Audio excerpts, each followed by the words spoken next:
You can find fun in unexpected places. So here's a few examples about how to gamify things that might not necessarily seem like great candidates. Volkswagen had a wonderful campaign called the Fun Theory. And I've already given you one example from that contest, the winning entry called the Speed Camera Lottery, where people would drive by a camera, and if you weren't speeding, you'd automatically be entered into a lottery and win some of the money collected from the people who were speeding.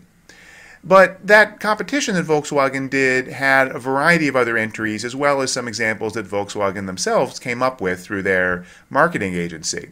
So I'd like to ask you to go and look at the Fun Theory website and check out some of the examples. In particular, look at the piano stairs, where they created a playing piano on the steps coming up from a subway stop. And the fact that you could walk up and play the piano was so fun that many more people chose to do that as opposed to take the escalator next to it. Good for those people. They get more exercise because they're having fun.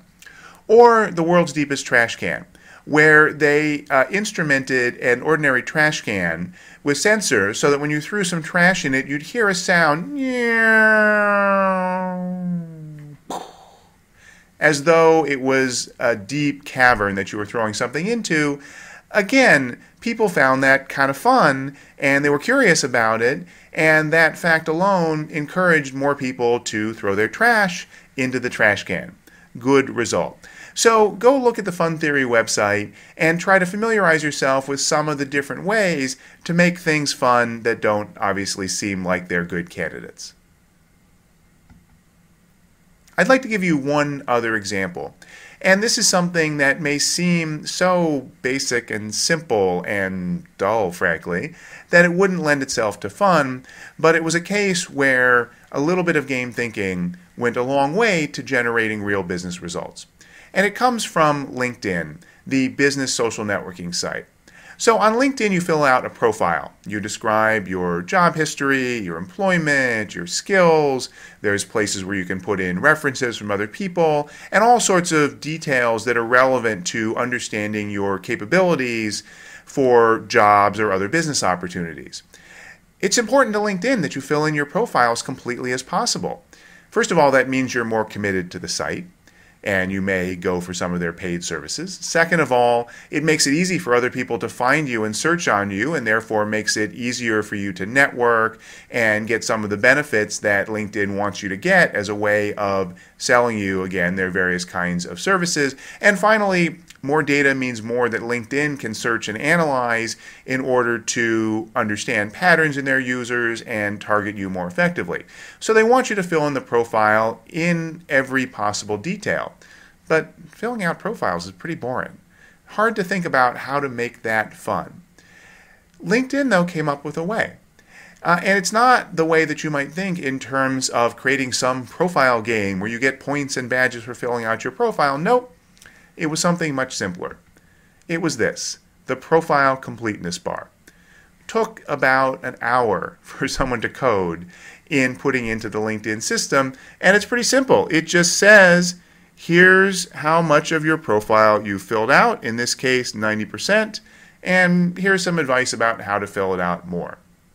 Now, is that a game? No, not really.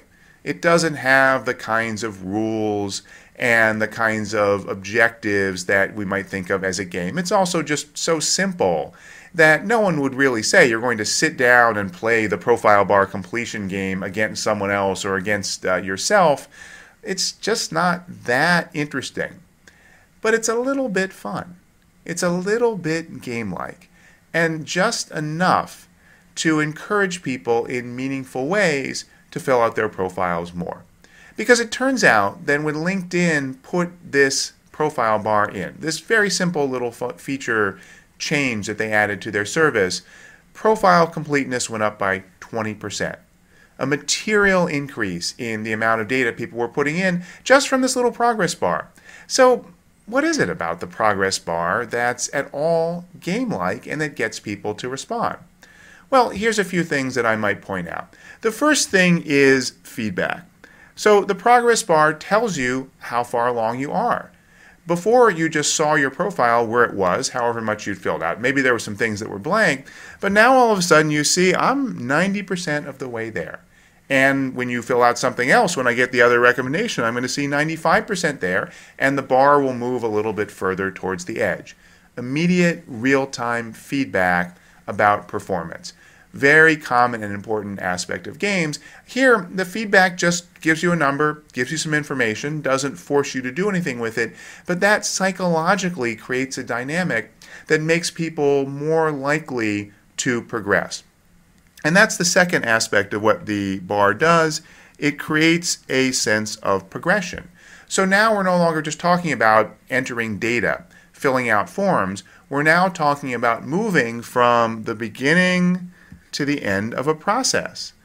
And that there are various little things that we can do that are steps along the way. It's not just start with nothing and end up complete. It's a process of moving forward, of completing this objective. So even though nothing in the profile bar is expressly telling you that, and even though no one would say, yes, I am excited about achieving the objective of progressing to the end of the profile bar, there's that little pull. There's that little psychological draw of wanting to progress to the end of the game. And that's the final point, completion. We know now how far we are from the end, and in this case, I'm pretty close. Look, here's all that's left for me to get to 100% is this little bit at the end of the bar. We like completion. We like neatness. We like finishing up a collection. It's something that, again, psychologically we're wired to want to do. And seeing visually, in a simple way, how close we are to the end, again, just draws us along subtly and imperceptibly to want to reach that objective. So this LinkedIn progress bar, as simple as it was, as trivial as it may seem, was enough to actually drive real results. And that's what gamification does. It doesn't require you to create an environment where people are enthralled, where they are totally focused in that this is the most exciting thing in their life. Hey, it's great when you can do that. But gamification is about finding the fun, finding the game-like aspects wherever they are, and using them to create an environment that moves people a little bit more towards an objective.